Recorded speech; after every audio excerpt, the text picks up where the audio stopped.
a comercialização de bens de consumo. Mas será que realmente um ar-condicionado ele precisa de tanta tecnologia para suprir a sua necessidade? Claro que sim, mas muitas outras invenções você descobrirá a partir de agora no nosso Business in Connections, porque eu recebo o diretor da Eugin, Marcel Serafim. Então, uma conversa sem fim com muita novidade. Começa agora o nosso BC aqui no Portal IG.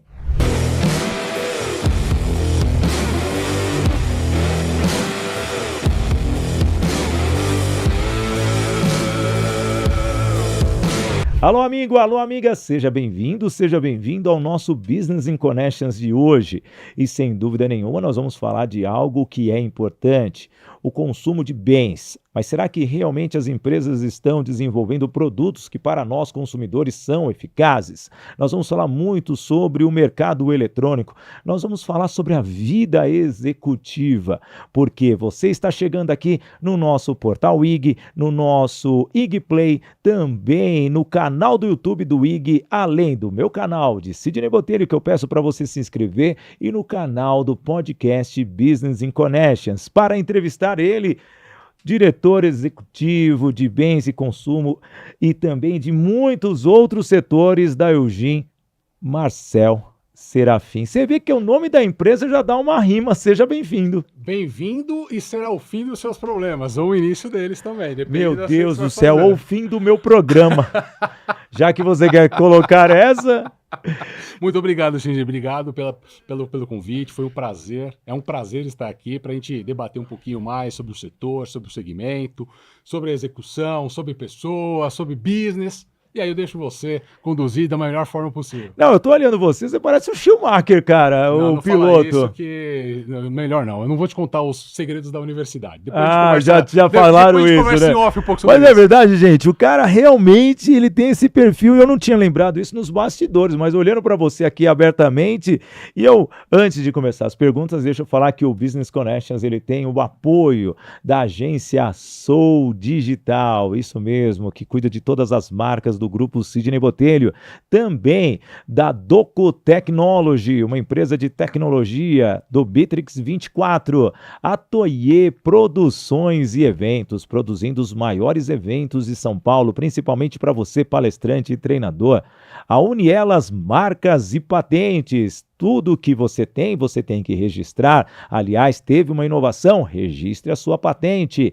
Também a Toye Treinamentos, forçando e levando o quê? Uma qualidade de treinamentos eficazes, aumentando a performance da sua equipe. E a Voice Training, escola de oratória, formação para palestrantes, principalmente para você, executivo, que quer fazer apresentações comerciais da sua empresa. Sendo assim, vamos começando o nosso BC trazendo, olha, vamos para a vida acadêmica, a sua formação eletrônica, hoje na vida executiva. Você já pensava que ia chegar nesta posição, Marcel? Seja bem-vindo. Sidney, primeiro, novamente, muito obrigado pelo convite, é um prazer estar aqui. Sim. É muito bacana conversar contigo, falar com os seus espectadores, as suas informações sobre o mercado. Bom, vamos falar um pouquinho sobre minha vida profissional. Tá. Minha vida profissional, deixa eu organizar um pouquinho o som aqui. Tá bom aqui? Então vamos lá. Minha vida acadêmica, na verdade, né? A vida acadêmica inicial. Eu fiz o colégio técnico inicialmente lá em 1900 e bolinha, depois fui fazer universidade. Você fez técnica em quê? Fiz técnica em eletrotécnica, na ETEC. Tem uma rivalidade que eu sou técnica eletrônica, eu também fiz ETEC. Tá, eu fiz Albert Einstein na Casa Verde, então coloca aí. E eletrotécnica tinha aquela rivalidade, né? Não só nisso, né? E mecânica, os dois já se uniam para... Na verdade, era o papagraxa e o pica-fio, né? Então tinha os dois, ou macaco de poste e assim por diante, que você tinha as aplicações. Eu fiz ETEC, na verdade, no Basilio de Godoy. Forte também. Foram 4 anos, era um antigo ensino integrado. Então, ou seja... muito conhecimento, excelentes professores. Até hoje tenho contato com os professores da ETEC e também trabalhamos em conjunto com outras ETECs, aí fomentando o conhecimento dessas bases. Depois da ETEC fui fazer Universidade de Engenharia Elétrica, né? Tá. Então fiz FESP, foram 5 anos de FESP. Depois da FESP fiz elétrica com ênfase em eletrônica, aí caí um pouquinho mais na eletrônica, na parte de telecomunicações. Fui fazer a parte de pós-graduação, fiz pós-graduação em administração industrial, depois fui fazer o MBA em gestão. Internacional essa, E aí, né? fazendo um pouquinho de cada um para conhecer um pouco mais o mercado. Na verdade, você sempre está aprendendo, né? Acho que a grande questão aqui que nós estamos falando, você sempre acaba aprendendo um pouquinho com todo mundo. Então, o conhecimento acadêmico é super importante, mas o network, o contato com as pessoas, você aprende também muito mais em relação a outros negócios. É muito curioso, né, ter uma pessoa que eu esteja entrevistando, que eu tenho 33 anos na área de TI e telecom, e só de telecom, como eu mexi com fax, telex lá atrás, diferente de você, eu fui para sistemas, eu não fui para engenharia elétrica, e muitos colegas que se formaram comigo foram para engenharia elétrica, e eu peguei a computação meio que ali no auge, No pico. fui no pico, era só processamento de dados, mas não, já fui para a parte de análise de sistemas. É interessante ver um colega quase da mesma idade tendo uma sequência que outros colegas tiveram. Tem aí um amigo, Rodrigo Pasquini, que trabalha na Atlas Schindler, aliás, preciso trazê-lo aqui. E hoje você está na Eugin. Exatamente. É uma empresa que realmente leva produtos para dentro das residências. Como que é a produção, como que é a Eugin hoje aqui no Brasil? Bom, na verdade, nós temos um ditado no Eugin que a sua vida, todo dia, ela é influenciada pelo Eugin 2 vezes ao dia. No mínimo 2 vezes ao dia. Meu Deus, então, Assim, por quê? Como assim? É. Né? Então, se você for pensar em ar-condicionado na sua casa, eu diria que 50% de chance de você ter um ar-condicionado Eugin na sua casa. Quando você vai numa padaria, você vai numa farmácia, você vai num comércio, o ticket, o cupom ou o caixa, eu diria que 80% de chance é ser Eugin. Tá. Né? Você tem lâmpadas, você tem iluminação, você tem comunicação, você tem câmeras, também tem uma grande possibilidade de ser Eugin. Pilhas, você tem a parte de pilhas no controle remoto. Então, ou seja, se você pegar o seu dia, no mínimo, nós temos uma brincadeira dentro da Eugin, que no mínimo você tem uma ação da Eugin 2 vezes ao dia na sua vida. E a Eugin, na verdade, é uma empresa 100% brasileira, 73 anos no mercado nacional, desenvolvendo produtos, soluções, trazendo novidades. Nós temos a nossa fábrica hoje em Mogi das Cruzes e uma outra fábrica em Manaus, onde nós temos aí a produção de ar-condicionado, câmeras refrigeradas, temos os produtos, todos os nossos CDs espalhados pelo Brasil, Itapoá, Nordeste, Centro-Oeste, no Sul, então, ou seja, uma gama de variedade de produtos e CDs espalhados pelo Brasil para atender todos os mercados. Não, e realmente é uma variedade, né? Eu ia falar, são variações e realmente são mesmo, são de vários setores. E como administrar tudo isso? Porque tem que ter uma equipe de inovação para cada um dos setores. E nós estamos falando de setores que precisam de não só de reparos, mas de adequações constantes. Como que é para vocês, criadores de tantos produtos e ao mesmo tempo de inovações que tem que se adequar às tecnologias que vão surgindo? É uma boa pergunta, Sidney. Na verdade, na Eugin nós dividimos as unidades em 5 grandes divisões. Sim. E aí as suas divisões você tem o centro de engenharia, o centro de pesquisa, você tem a administração, você tem o pós-venda, você tem a pré-venda.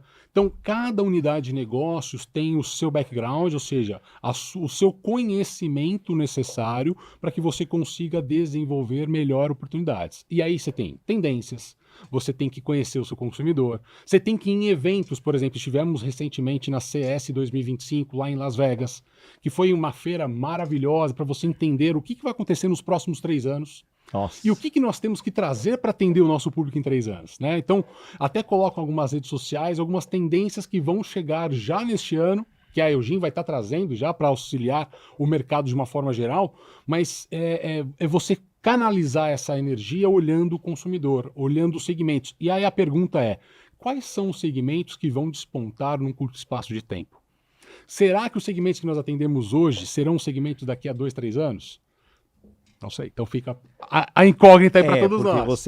E é uma empresa brasileira que já está com ampla expansão internacional. Sim, na verdade nós Vocês já estão em temos... quantos países? Hoje, na América Latina, por exemplo, nós já estamos na América Latina, já Sim. tem uma penetração muito forte no México. Fábrica só no Brasil. A fábrica hoje nossa é no Brasil, né? E Tá. nós temos alguns parceiros com fábricas em alguns lugares do mundo Legal. também, baseado na expertise de cada fábrica.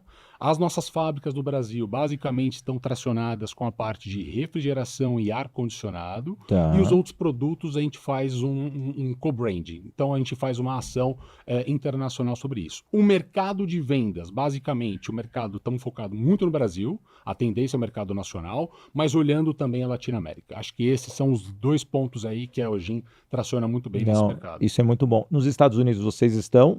Ainda não. Porque eu já ia perguntar como será essa nova, entrada, né, no caso de vocês, ou continuidade, porque está tendo muito problema na questão de uma reavaliação das empresas e algumas devem sair se não tiverem um bom acordo com o governo local. Ainda não, Sidney. Existem alguns estudos trabalhando com alguns e-commerce para nós trabalharmos e entrarmos nesse mercado, que é um mercado 13 vezes maior do que o mercado brasileiro.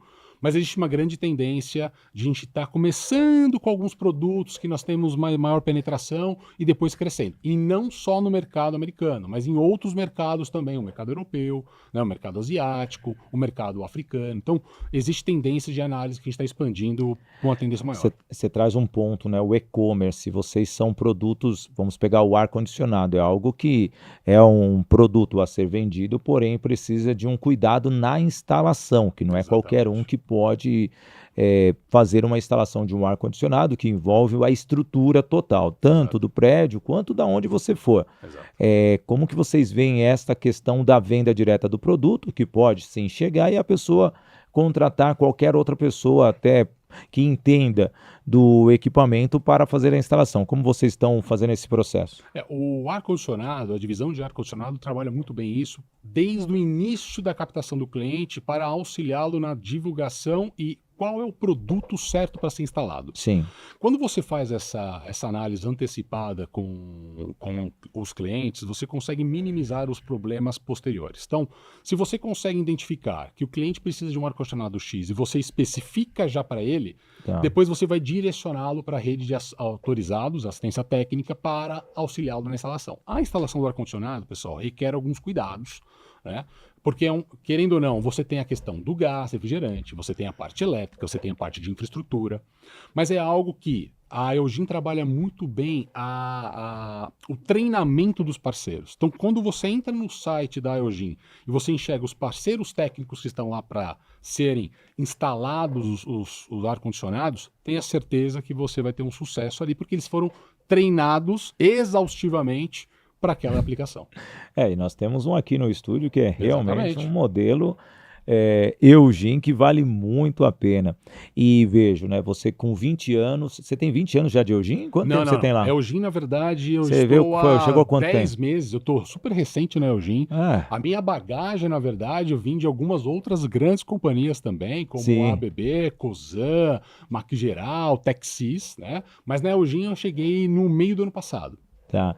E como que você está vendo essa presença executiva pós-pandemia? Porque, querendo ou não, teve muitas reestruturações. E quem chegou praticamente teve que mudar até muitas vezes o direcionamento de muitos planejamentos. Como que foi para você chegar, já que você tem pouco tempo dentro da empresa? Na verdade, a minha vinda para a Eugin foi exatamente entender o que nós podemos absorver e melhorar dentro desse mercado, quais são os produtos que realmente nós devemos trabalhar e o que a gente pode otimizar os processos. Então, a minha chegada foi... O primeiro passo me dá aqui um mapa do que vocês têm, né? E eles mostraram o mapa, a Eugin mostrou o mapa, falei, agora vamos sentar e vamos criar um plano aqui de crescimento da Eugin. Para onde nós vamos? Para onde nós vamos caminhar? Será que os produtos que nós temos hoje são os produtos que nós queremos tracionar ou nós temos que ir para um outro caminho, né? Quais são as tecnologias que estão chegando? Será que estamos preparados para isso? Mas a questão executiva, né, Sidney, ela traz muito conhecimento e muita bagagem de outras vidas também, eu digo sempre assim, nas minhas vidas passadas, nas empresas anteriores, né? a bagagem ela é uma bagagem bastante técnica e também bastante executiva, ou seja, você analisar o mercado, você analisar a equipe, você analisar os produtos para ver o que a gente consegue agora influenciar e puxar a EOGIM para um novo patamar, para um novo mercado também. Não, e é uma empresa sólida de muitos anos e com certeza uma experiência que você traz de outros mercados ou de mercados similares, mas ao mesmo tempo mostra que realmente é a experiência que muitas vezes vale. Mas como você está vendo a mão de obra hoje no Bom, Brasil? acho que esse é uma grande pergunta. É um dilema, né, ou não? Na verdade, eu não diria que é um dilema. Eu acho que é uma situação que nós temos que pensar e repensar, né? Por que isso? Todas as vezes que nós precisamos de uma mão de obra ou vamos fazer uma contratação recente, a busca pelo profissional que nós queremos, a gente já identificou que nós não vamos encontrar o profissional completo. Isso nós já sabíamos, né? Mas o que eu tenho que fazer para tentar minimizar os gaps? Então, uma das ações que nós estamos criando hoje, Sidney, é trabalhar junto com as escolas técnicas. Tá bom. Então, como eu vou formar essa mão de obra junto com as escolas técnicas? Volta lá à nossa origem, né? Exatamente. Então, assim, eu sou um entusiasmo da escola técnica, né? Eu adoro as escolas técnicas, eu acho que a formação técnica ela é imprescindível para o crescimento do Brasil, para o crescimento das companhias, e nós estamos voltados muito a essa ação. Então, assim, o que eu preciso fazer para ajudar as escolas com palestra, com infraestrutura, com conhecimento, com eventos como um hackathon, né? Fizemos um hackathon recentemente com uma escola de marketing para ensinar os novos marqueteiros do mercado o que nós precisamos entender e identificar, né? As palestras técnicas, como nós vamos divulgar e mostrar as novas tendências de mercado para os eletricistas, para os eletrônicos, para os mecatrônicos, né? Sim. Então, as ações com as escolas técnicas, universidade, por exemplo, em Sorocaba, universidade em São Paulo, as grandes universidades de engenharia, como nós vamos auxiliá-los também para o desenvolvimento. Então, acho que assim, a mão de obra é um problema?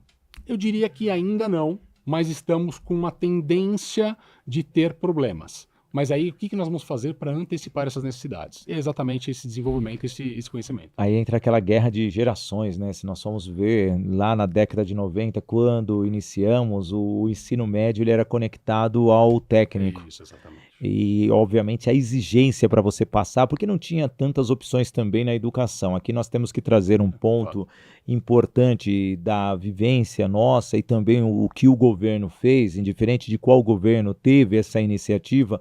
Não vou me lembrar, também não quero dar mérito para ninguém, mas eu vou usar como Brasil, Estado e também município, de fortalecer essa marca. Mas eu vejo que a educação não... Na minha visão, tá bom? Aqui é o Sidney falando, não o Marcelo e nenhuma outra pessoa.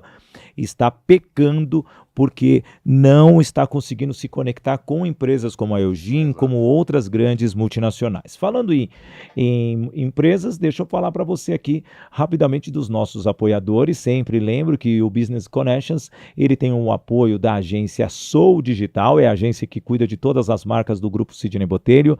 Também tem a Doco Technology, uma empresa que tem o Bitrix 24, um CRM fantástico para aumentar a sua produtividade, além da Toye Produções e Eventos. Você é palestrante, você é executivo, quer fomentar um congresso, a Toye produz a sua feira, o seu congresso como um todo. Também a Unielas Marcas e Patentes. Quantas marcas tem a EOGIM, tá, gente? Imagine só se ela não registrar tudo. E a Unielas, uma empresa que só é de mulheres, registra a sua marca e cuida muito da sua patente. A Toye Treinamentos, levando os treinamentos para aumentar a performance da sua equipe através do método Agir para Vencer. E fecho com a Voice Training, treinando executivos para melhorarem na comunicação, facilitando com que o seu produto chegue até o cliente final. Seguindo aqui, você vê, né? Falta EOGIM aqui, viu? Ué, por que não? Bora. Sidney, depende mais de você do que de mim. Então já tá assinado já. Não fala aí, seu celular vai bombar depois da gravação. Vamos entrar num mercado que para mim virou, cara, a paleta mexicana. Paleta mexicana. Você lembra, né? Todo mundo começou a montar a paleteria. É o beach tênis, né? É o beach tênis, mas energia solar também. Energia solar. Uma pessoa tem uma empresa de energia solar, faz beach tênis e crossfit. Crossfit também. Crossfit, modinha. Mas apesar que o beach tênis está sobrevivendo ainda um pouquinho mais. Tá mais, né? Mas eu prefiro tênis, tá? Eu também prefiro, eu sou jogador de tênis. Então vamos marcar também lá. Você está em Jundiaí, eu estou na freguesia do Ar, rapidinho para chegar. Já tá marcado. Mas tirando esse comentário, a energia solar se tornou algo mais presente no país. Total, fato. Mais presente, as pessoas estão trabalhando a energia sustentável e eu acredito que vocês como fornecedores, como que está esse mercado para vocês? A divisão de energia solar da Eugin é uma energia, de novo, ela vem crescendo nos últimos 4 ou 5 anos, como você falou, né? A energia solar, ela teve um barateamento dos custos dela, das placas, dos inversores, então, ou seja, começou a popularizar ainda mais a energia solar, mas a tendência ainda é de crescimento. Eu acho que nos próximos anos você vai ter um crescimento não tão vertiginoso quanto nos últimos 3, 4 anos, mas você começa a ter a pergunta seguinte: quais são as novas tecnologias que vão chegar na energia solar? Né? Então, tem o Glauco, que é o diretor de energia solar hoje da Eugin, a gente conversa bastante sobre isso, fala assim: Glauco, qual é a nova tendência que você está vendo na energia solar? Porque só a produção hoje, bacana, né? Então você tem por exemplo, vários vídeos dizendo assim: eu só posso produzir energia solar a parte da noite. Não sei se já percebeu esses vídeos, recebeu? Não. Dizendo que a energia solar começou a saturar o sistema elétrico. Então você só pode produzir energia solar à noite. O pessoal também, calma assim, pessoal, como eu vou produzir energia solar à noite? Não tem como, né? As concessionárias de energia começaram a reduzir as aprovações de sistemas de energia solar de uma forma geral nas residências. Porque não digo todo mundo, mas grande parte hoje das casas já faz a sua produção de energia. Sim, e pode comercializar também, né? Exatamente. E a pergunta é o seguinte: como que está o sistema, de uma forma geral, da concessionária? Ela suporta toda essa demanda de energia gerada? Então, por exemplo, o maior consumo de energia nós sabemos que são os horários de pico e de ponta, principalmente na residência, que está ali das 5 da tarde até as 8 da noite. Sim. Esse período é período de consumo. Mas e quando o pessoal não está em casa, está no trabalho, por exemplo? Está todo mundo gerando. Então existe agora uma preocupação, né, não só dos fabricantes, mas também das concessionárias de energia, de como trabalhar com esta energia. Quais são as novas tendências desse mercado? O que sobra, né? Não o que sobra, o que você produz. Então, por exemplo, lembra da história de estocar vento ou estocar? É a mesma coisa. Como nós vamos fazer estocar energia? Tem meme do vento, né? Tem um monte, né? A história é que não falta, né? É, mas a pergunta é como nós vamos trabalhar com essa energia produzida nas residências hoje para os sistemas elétricos. Então, como eu vou armazenar isso? Existe tendência, não existe tendência?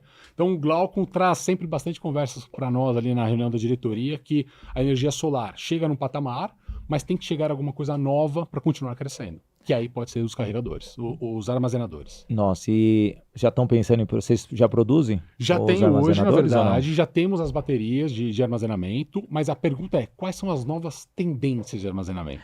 Cara, me veio uma ideia aqui, mas é só uma ideia, de repente, nós vemos muito os geradores de energia. Sim. Você está falando de diesel? A diesel. Okay. Talvez criar equipamentos que supram isso daí para essa comercialização, porque... quantos eventos? A Toyei Produções e Eventos, que é a nossa patrocinadora aqui, sempre está orientando o cliente a ter um gerador de energia, porque pode acontecer uma queda na região e com isso dá para reaproveitar essa energia com containers, com algo que seja realmente uma forma de armazenar Sem sombra de equipamentos. dúvida. Hoje você já tem bancos de baterias que você pode fazer esse trabalho. Sim. Tudo depende da potência que você necessita. Então, por exemplo, uma residência. Para sua casa, você pode ter já um banco de baterias junto com seu inversor solar. Antigamente eram aquelas baterias que ficavam... De caminhão. De caminhão. Não, esquece. Eu fiquei muito tempo na Telefônica e prédios onde tinha as centrais de baterias. Praticamente quem trabalhava naqueles prédios ganhava, obviamente, algo a mais por causa do perigo que poderia gerar. Hoje, na verdade... Com a energia solar, eu acho que isso não teria tanto problema. Você, na verdade, ainda existe as tecnologias com esse tipo de baterias, tá? Sim. Você usa tipo baterias estacionárias para fazer o armazenamento dessa energia solar, mas você também já tem novas tecnologias de bateria, de lítio fosfato, você já tem até a bateria de sal agora, que está sendo testada, muito mais compacta, com um ciclo de vida muito maior. Vai chegar em breve aqui no Brasil. Com sal? Bateria de sal. Como que funciona isso? É o mesmo processo, uma bateria assim, o processo de armazenamento e de descarregamento dela é a mesma coisa, não altera nenhuma. Só que o princípio dela de armazenar é diferente. Tá. Então você não tem mais o lítio ali, que o lítio é por exemplo, o nosso celular. Se você pegar um preguinho e dar um furinho na bateria, esquece. O seu celular vai derreter, era, inclusive sim. a sua casa também, né? Porque para você apagar um problema com um vazamento do lítio, do carregador ou de qualquer bateria com lítio, é um transtorno. Você tem todo um procedimento. O de sal não. O de sal você não tem essa particularidade. Você tem outras tecnologias de bateria vindo também, umas com mistura com nióbio, outras mistura de fosfato. Então tem muita coisa nova chegando. Inclusive em Las Vegas eles mostraram bastante sobre isso. Eu estive lá em janeiro. E em breve no Brasil chega também. A Elgin vai conseguir, vai traduzir isso também. Tem matéria-prima no Brasil para isso? Tem matéria-prima no Brasil. Inclusive o Brasil tem matéria-prima de lítio, né? O Brasil é um dos Sim. grandes produtores de lítio também. Não só de lítio, mas de nióbio. É exportador de o outros metais. Brasil. Exportador. Não é à toa que nos últimos anos o preço do lítio deu um salto considerável em relação a isso. Mas o sal, pessoal, o sal você tem em qualquer lugar. Então imagine, por exemplo, quais são os grandes países produtores de sal. Você pega lá o Peru nos Andes. Sim. Né? Você pega o Chile. Então você tem outros países, grandes produtores de sal, que também vão se beneficiar. Claro, não é o sal tradicional, Sim. é um outro tipo de sal, mas é uma outra propriedade. Nossa, mas você traz algo que é importante, porque se nós somos lá para o nosso início da nossa carreira, a matéria-prima era totalmente diferente do que é hoje. Era o chumbo. É, For o a chumbo bateria era o totalmente, chumbo. Ainda é o chumbo, né? Hoje o chumbo ainda é muito forte nas baterias, principalmente Sim. automotivas, né? Que também já está chegando coisas novas em automotiva. Pessoal, tecnologia é algo fantástico, né? Você começa a entrar nesse mercado, você fica fascinado. Nossa, deixa eu falar aqui da Voice Train, que olha, eu falei, o podcast, quem olha assim, muito técnico, né? É o diretor de consumo da Eugene, vai ser aquele podcast totalmente chato, Não, teórico. Nada Não, teórico, nada tá teórico. muito diferente do que a gente já fez aqui com outros especialistas, e a Voice Train ensina justamente você, executivo, a ter essa tranquilidade, essa facilidade em levar o seu conhecimento.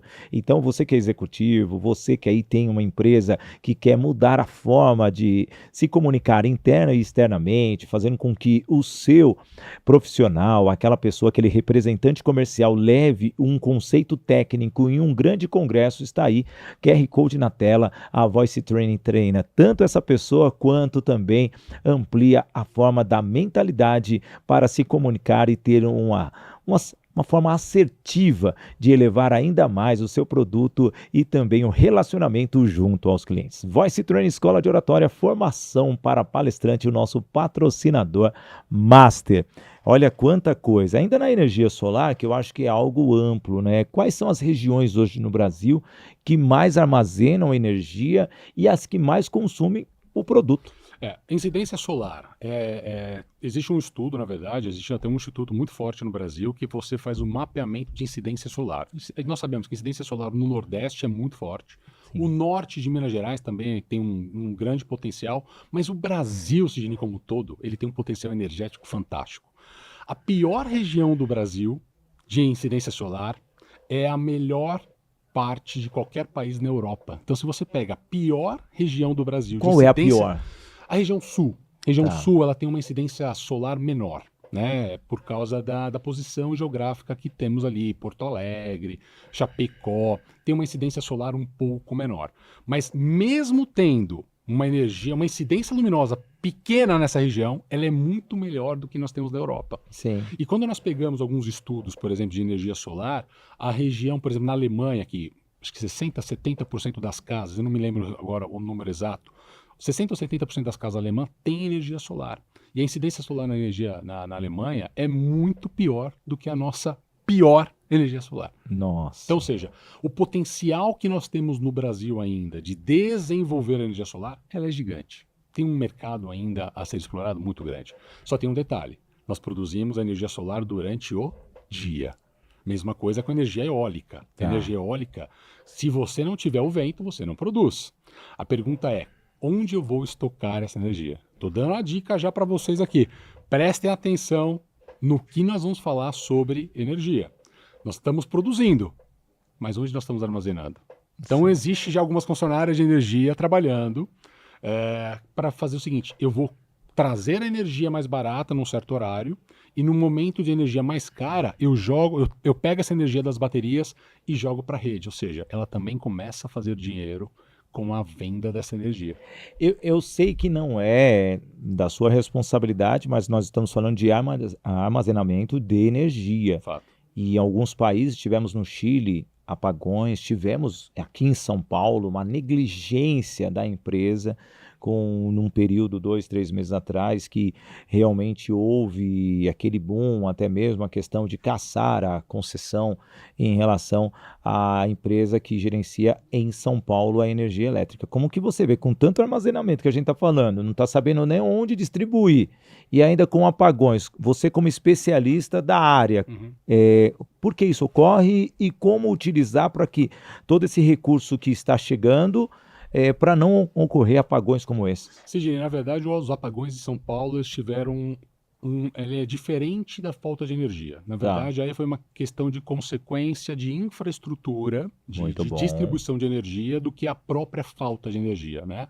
Hoje nós sabemos que os sistemas aéreos, o sistema de distribuição aérea em São Paulo é o grande caudador. Você tem árvores, né? Então, você tem uma chuva, cai a árvore no cabo, você tem um rompimento. E aí tem a questão dos sistemas subterrâneos de distribuição de energia. Sim. Então, por exemplo, aqui perto do podcast, nós temos a Oscar Freire. Oscar Freire, se você pensar, toda a distribuição de energia é subterrânea. Sim. Qual é a possibilidade de falta de energia ali? Muito baixa.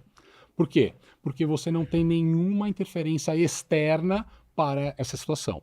Mas São Paulo, né, essa megalópole aqui, ela teria, eu diria que ela tem mais de 90% de distribuição de energia elétrica via aérea. Então, a possibilidade de um acidente num poste, a possibilidade da queda de uma árvore, é onde você tem os grandes causadores de falta de energia. Não, e só não tem problema com a parte de energia, tem a de telecom também.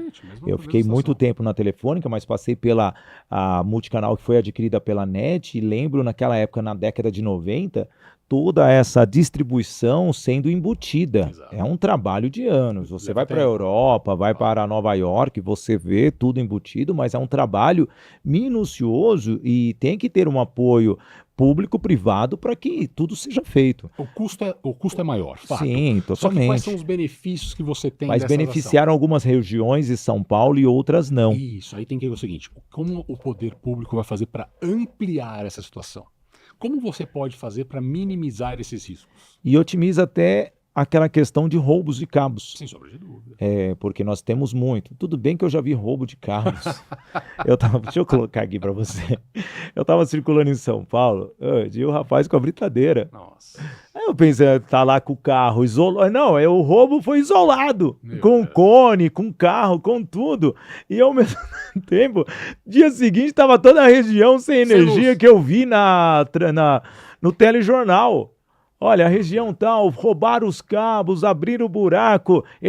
A única obra que ele não fez foi fechar o buraco. Mas deixou lá aberto. Deixou o buraco aberto, sinalizou que ele roubou. Mas eu passei pela região, falei, eu não passei ali, eu vi um carro, porque eu gosto de ver esses colegas de telecom com escadinha, porque me lembro do passado.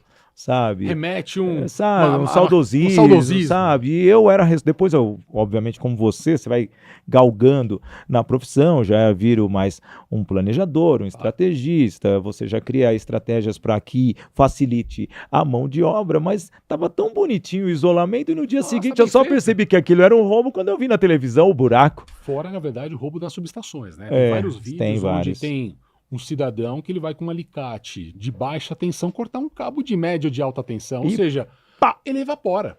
Ele evapora, literalmente ele evapora. Nossa, eu lembrei uma história também que a gente aprontava nas escolas técnicas, mas deixa pra lá. Isso é melhor não contar essa história. Hoje você é um executivo. Eu gosto de fazer essa pergunta para vocês, executivos, principalmente na construção da carreira. Obviamente, o seu currículo, as suas graduações te permitiram galgar. Mas como que é esse processo? É longo ou não? Até para aquele jovem que hoje, na nossa época, era estagiário. Hoje eu sou trainee, é diferente. Até o nome muda, né? Que coisa, né? Coloca umas palavras em inglês aí. Né? Mas era similar, mas ao mesmo tempo o trainee dá mais peso. E muitas empresas incentivam o executivo e formam esse executivo. Claro. Mas nós somos de uma geração que o executivo era formado pelos seus resultados. Como que você vê esses dois formatos hoje? Acho que, Sidney, todos os profissionais, eles vão ser formados, eu diria que eles são laminados na pressão, no fogo, no desenvolvimento, no Sim. conhecimento. Isso vai sempre acontecer. Eu acho que existe uma diferença do que era no passado, porque agora a metodologia, né? Quando nós estávamos lá no início da carreira, e eu não me recordo disso, até falei recentemente com um colega, falei, eu não me recordo do RH, né, ou do DHO, dependendo como a empresa é chamada, que existisse Era DP na nossa era um época, DP. Departamento Pessoal. Eu trabalhei com RH, vou falar do RH Você para não indicar muito a idade, vai. Você é muito moderno, viu? Vou colocar um RH. Eu não lembro do RH trazer para nós, por exemplo, um ciclo de conhecimento, um ciclo de treinamento. Era assim, olha, Um plano de carreira. é que o plano de carreira ele é muito mais amplo. Sim. Né? Eu diria que um ciclo de treinamento lá atrás. Assim, olha, você está na função aqui, hoje você vai aprender sobre o SAP, ou você vai aprender sobre uma metodologia. Não, vai tocando aí, vai aprendendo, vai fazendo o que você... Você foi aprendendo fazendo. Hoje, acho que tem uma grande diferença. Hoje você já precisa ter algo mais estruturado. Você precisa Sim. mostrar para os novos entrantes, as novas gerações, olha, você vai começar aqui, daqui a um tempo você vai fazer isso, daqui a um tempo você vai fazer aquilo, porque senão ele também se desmotiva. As novas gerações têm coisas muito positivas, né? A questão de saírem já conectados com o celular. A criança com 2, 3 meses já está mexendo no celular, é impressionante, né? 4, 5 meses ele já está mexendo, passando o dedinho no celular. O meu neto, ele configurou, ele sabe hoje mexer no YouTube, ele sabe não só pular, mas ele Impressionante. sabe entrar no programa que ele quer, e ele ainda briga comigo, ele tem 4 anos. Impressionante. Então, o que eu digo assim, a nova geração que vem, ele vem já com esta bagagem e ele também quer algo mais rápido. Então você precisa pensar junto com o RH, com o DHO, como você vai dar essa bagagem para ele aprender, mas também que ele tenha aquele ganho de experiência. Não adianta Tá. você só ter a teoria. A teoria é importante, sem sombra de dúvida, mas e o dia a dia? Como você vai fomentar? E aí tem uma metodologia que eu gosto de usar muito, que é o 70-20-10. Sim. 70% do seu tempo você vai aprender fazendo. Só os 10% você vai estar na cadeira. Então assim, Marcel, como você treina a sua equipe? Na metodologia 70-20-10. Então eu coloco lá 70% do tempo, pessoal, eu preciso desta forma, essa é o que eu imagino, vamos desenvolvendo. Vai fazendo reunião de acompanhamento, então toda semana eu tenho reunião de one-on-one, dependendo do projeto. Se o projeto é um pouquinho mais longo, a gente pode fazer a cada 15 dias ou a cada 30 dias, mas o acompanhamento é importante. O desenvolvimento, Sidney, é onde a gente pega. Eu trabalho muito a questão da metodologia Scrum, né? Então, com a minha Também. equipe, que é uma reunião diária, rapidinha, tem que ser de 15 minutos. Você tem uma reunião mais pontual na semana, para que, obviamente, você tire aquelas dúvidas do projeto ou precise tomar uma ação Exato. como líder. E uma vez por mês você já faz totalmente um balanço para saber se o projeto precisa ou não ter uma alteração ao longo do tempo. Perfeito. Então é muito importante ter essa visão, principalmente o executivo, aquele cara que trabalha com performance e ao mesmo tempo para ter resultado. Outra pergunta que eu gosto de fazer aqui para vocês que passam aqui, para não ficar muito na tecnologia, família. Família. Como que é o seu dia a dia? Nós brincamos aqui do beach tênis e você gosta de tênis como eu gosto de tênis. Eu sou um jogador, eu não digo bom, Você é mas um eu gosto de... Federer? Não, eu não sou um Federer, eu gosto de jogar. Eu digo assim, eu gosto de jogar. Então é um nível bom, razoável e tal. Mas como que é a sua rotina? Fala Bom, para mim na e verdade- sua família, porque precisa, porque o executivo todos pensam que você fica preso no smartphone. Não, pessoal, na verdade assim, acho que você tem que dividir muito bem, né? A empresa é super importante, eu diria que você tem aí mais de 10 horas dentro da empresa trabalhando e focado ali.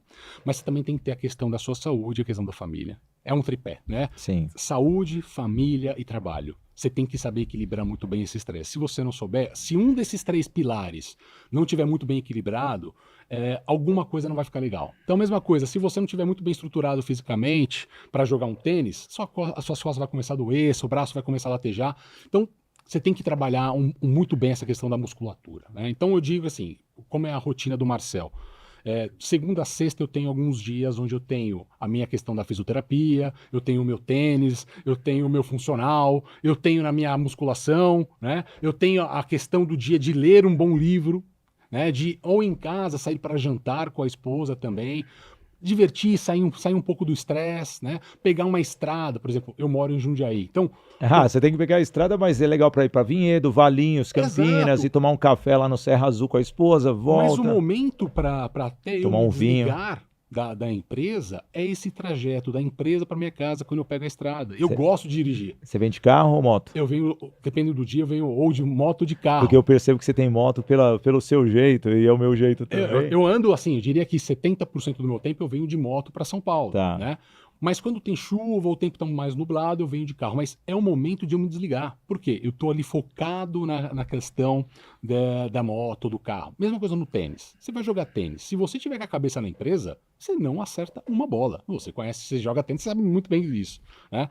Então, assim, é o momento de você desligar. Então, o que eu digo assim, pessoal, a questão da vida do executivo tem a questão da empresa? Tem, a pressão existe, o resultado existe, a equipe. Eu tenho 77 pessoas debaixo de mim, pedindo feedback, pedindo informação. Eu tenho mais 300 representantes comerciais espalhados pelo Brasil. Eu tenho os parceiros, eu tenho os pares, eu tenho o meu chefe, eu tenho o conselho.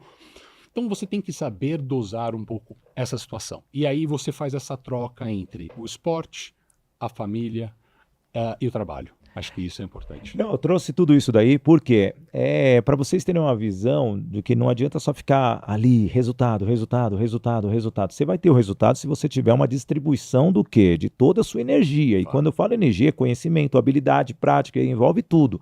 Relacionamento, e é justamente algo que eu sempre defendo até nos meus treinamentos e nas minhas palestras. Você falou de feedback. Hoje, como dar um feedback para um liderado? Como dar um feedback para um fornecedor? E você tem vários, em várias regiões. E você Várias tem línguas também. em várias línguas. E como é dar um feedback para um conselho? Olha, 3 perguntas em uma só, mas todas focadas ao feedback e interpretações diferentes. Sidney, na verdade, eu gosto de trabalhar de uma única forma, né? Eu não sou a pessoa que anota num caderninho para dar o feedback daqui a 6 meses, né? O meu feedback é na hora. Eu gosto do seguinte, aconteceu a situação, eu chego e falo, olha, aconteceu essa situação, me conte um pouco mais como nós podemos resolver. Me explique um pouco mais, o que você enxerga disso? Olha, tivemos essa consequência. O que você enxerga disso aqui? Faz sentido para você? Não faz sentido? Então, ou seja, você faz a pessoa entender. Porque se você dá a resposta, vai gerar uma dependência diretamente de você. Eu sempre Sim. digo, pessoal, muitas vezes eu gasto muito mais tempo fazendo perguntas à minha equipe, num feedback, numa situação, do que dando a resposta. Podia dar a resposta? Podia. Respondi em 3, 4 minutos, resolvi o problema, mas vai acontecer de novo. Sim. Vai acontecer de novo. Então, com a equipe, eu gosto de resolver na hora, tanto o positivo quanto o a desenvolver. Não existe feedback negativo. Eu digo sempre que um feedback é desenvolver. Então, eu acho que isso tem que ser rápido. Quando eu falo com fornecedores é ainda mais rápido. Aconteceu o problema, resolve. Chama o cara e fala, tô com um problema aqui, isso aconteceu, como nós vamos resolver? Ou o que você vai fazer para resolver? Qual é o problema? Qual é a situação que você vai resolver para nós matarmos isso? Eu não posso ter outro problema desse. Tá. E para o conselho? Para o conselho você vai dar indicações, dizendo, olha, cheguei agora, temos essa situação. O que nós podemos fazer para resolver esse problema juntos? O que nós podemos trabalhar em conjunto? Eu tenho essa linha de diretriz. Faz sentido para vocês? É o que a empresa está esperando? Conselho, para onde nós vamos? Eu tenho esses caminhos, esses cenários. Quais são os cenários que vocês querem adicionar? Vocês querem outros cenários? Então, o feedback com o conselho ele é muito mais como uma relação de consultoria, dizendo, eu tenho esses caminhos, aconteceu isso, como nós vamos? Agora, com o fornecedor e funcionário é um pouco mais, vamos desenvolvê-los, né? O que a gente vai fazer para trabalhar com cada um deles? Não, fantástico. E, aliás, você realmente trouxe, assim, uma abordagem que muitos querem ouvir. E a sua eloquência na resposta, realmente demonstra o seu preparo. Você nunca pensou em empreender, não? Nunca pensei em empreender. Nunca pensei. Nunca? Nunca pensei. Porque Interessante. é curioso, porque a sua pegada é de empreendedor, realmente, e é essa visão, amigos, deixa eu falar aqui para o amigo de casa, é essa visão que muitas vezes as empresas esperam de você. Você pode ter um conhecimento, você pode ter uma habilidade, você pode ser muito prático. Porém, pensar com a cabeça de empreendedor é o que muitas empresas desejam, o GIN quer, outras companhias também querem. Deixa eu falar rapidamente aqui. já estamos caminhando para o final, praticamente, está voando. Deixa eu falar aqui dos nossos apoiadores. Lembro sempre que o Business Connections ele é um apoio da agência Sou Digital, também da Doco Technology, uma empresa que desenvolve sistemas personalizados para você. Também a Toye Produções e Eventos, produzindo os maiores eventos e feiras de São Paulo. Temos a Unielas Marcas e Patentes, que registra as marcas. Todas as marcas do grupo Sidney Botelho são gerenciadas pela Unielas Marcas e Patentes. A Toye Treinamentos, levando os treinamentos para você em company e também em todo o mercado e eventos corporativos para aumentar a performance das pessoas. E também a Voice Training, escola de oratória, formação de palestrantes, que é a escola que realmente chegou para fomentar uma comunicação que faz com que a essência do profissional permaneça sempre em evidência. Bem, Marcel, vejo que vocês trabalham com eletrodomésticos e, ao mesmo tempo, percebo que hoje, além do e-commerce, as empresas, essa multiplicação é muito mais rápida por causa da chegada do produto em casa. Mas a pergunta é, como você vê as grandes magazines sendo excluídas? Porque nós somos lá atrás, da época do MAP mesmo, a Casas Bahia também está se extinguindo, Ponto Frio. Como você vê essas empresas? Porque, querendo ou não, é o ponto de contato do seu produto com o cliente. Na verdade, Sidney, o que eu enxergo as empresas que tiverem uma política comercial muito bem fomentada vai conseguir abranger todo mundo. Então, os grandes e-commerces, os pequenos e-commerce, as pequenas revendas, o pequeno distribuidor. A pergunta é, como as empresas vão trabalhar essa política comercial de uma forma muito clara para todo mundo? Então, por exemplo, qual é o preço que eu vou colocar na ponta para o meu cliente pela revenda? Tá. Qual é o preço que eu vou colocar na ponta por um grande magazine, por um grande e-commerce? Então, o que eu enxergo hoje é, todo mundo tem espaço. O mercado é enorme, pessoal. E eu falo para você, tem muitas coisas ainda que a gente não consegue enxergar o tamanho desse mercado. Tem mercado, por exemplo, que a gente não explora hoje. E como eu posso explorar? Eu posso explorar através de um grande e-commerce, eu posso explorar através da revenda, eu posso explorar através de um pequeno distribuidor. Sim. Mas a política comercial das empresas tem que ser muito bem fomentada para atender todo esse mercado. Então, o que hoje nós olhamos na Elgin eu consigo atender hoje de uma gama de produtos, de pilhas, por exemplo, desde a pequena revendinha. Qual que é a pilha de vocês? A pilha é Elgin. Elgin mesmo? Inclusive é o Sonic, né? O Sonic Sim. é o nosso mascote. É verdade que eu estava aqui, você falou, eu falei, mas será que é um nome fora da Não, Elgin? Porque pode ser um produto com... É a Elgin, mas eu lembrava nós que temos tinha. a pilha de alcalina, recarregável. Patrocina a de zinco. Fórmula 1. Na verdade, na Fórmula 1, na verdade, nós patrocinamos o Sonic. O Sonic É verdade. não patrocinamos só. O Sonic é o nosso mascote. Sim. Né? Então, ou seja, a Elgin... Registraram a marca? Não, registrado, não vou dizer que está... Não, tudo bem, tá só para saber, não só para registrado. saber. O Porque é Sonic- importante, as pessoas não sabem que um detalhezinho desse pode prejudicar a Sem imagem sombra da de empresa. dúvida, sem sombra de dúvida. Inclusive, depois a gente tem vários casos que eu posso te contar aqui nos bastidores, né? De casos em outros países que aconteceu, Sim. não com a Elgin, mas com outras marcas das vidas passadas, para que você possa até me dar como exemplo para o pessoal depois. Mas sim, a questão da política comercial muito bem fomentada, Sidney, eu vejo que é o ideal. Porque Tá. aí você consegue abranger todo mundo. Claro, por exemplo, os shoppings, né? Vamos falar de shoppings agora. Ó. Você vê os shoppings com muitas lojas fechando. Por quê? Porque o consumidor está deixando de fazer a compra diretamente no shopping.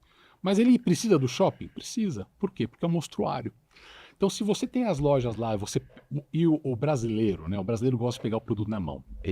Ele não consegue só ver com o olho ali. Ele quer pegar na mão o produto. Ele Sou quer eu, sentir... não consigo comprar um paletó no e-commerce, cara. Não, mas ok, não só isso. Vamos pegar produtos mais simples. Lâmpada. Ah, mas você pode comprar uma lâmpada? Pode. Mas e uma lâmpada Wi-Fi? Será que a lâmpada Wi-Fi está na cor certa que eu quero? Então, o que ele vai? Ele vai estar numa loja, ele fala, deixa eu ver se essa lâmpada é da forma que eu quero. Ele olha, é isso que eu quero. O que ele faz? Ele entra no mercado, no site, verifica, fala, aquele preço tá igual? Puxa, tá. Então ele vai lá e pega. Não tá, ele compra no e-commerce. Então, E chega no dia seguinte ou no mesmo dia. exatamente. Né? Então, ou seja, os grandes e-commerce, eles se especializaram em logística. Tá. E aí acho que tem uma mudança dos grandes magazines pensando como eles podem fazer isso também. Porque É. se eles não fizerem, eles vão ter um grande problema no futuro. Cara, olha, o tempo voou. Sem dúvida nenhuma, Marcel Serafim, um grande executivo. Você vai ter que voltar, meu garoto, Vai ser um porque prazer. seu tema é muito amplo e espero que você tenha gostado. Obrigado mais uma vez, foi fantástico a conversa. Tem muita para a gente falar Não, de mercado. Não falamos absolutamente quase nada, né? Passou aqui quase uma hora. mas e eu nem falei de percebi. você, eu falei do mercado, eu falei da Eugene, porque é grande, os seus produtos são diversos, mas eu agradeço de coração a sua participação aqui. Muito obrigado, Xigi, foi um prazer. E é isso, veja, quando você tem uma diversidade de produtos, serviços, como trabalhar tudo isso? Como comercializar tudo isso? Crie uma estratégia simples. Criar uma estratégia, você precisa estar ali atento na realidade do mercado, do cenário, do que você espera.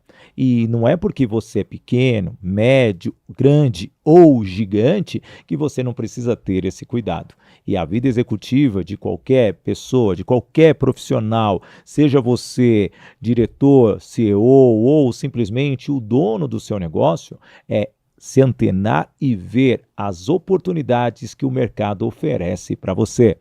E, justamente, no Business Connections de hoje, nós tivemos um grande papo com o diretor da Eugene, de Bens e Consumo, ele, Marcel Serafim. Eu, Sidney Botelho, agradeço a sua presença aqui no nosso podcast Business Connections. Peço para você se inscrever no canal Sidney Botelho para que você tenha também os cortes e essa conexão com todos. E realmente é para você, também no portal IG, no IG Play e também no canal do IG, que estamos elevando ainda mais o mundo executivo e corporativo. E como eu gosto sempre de dizer, e encerrar o programa, viva o momento com coragem e coração. Até o próximo episódio, que é logo aí para você. Um abraço!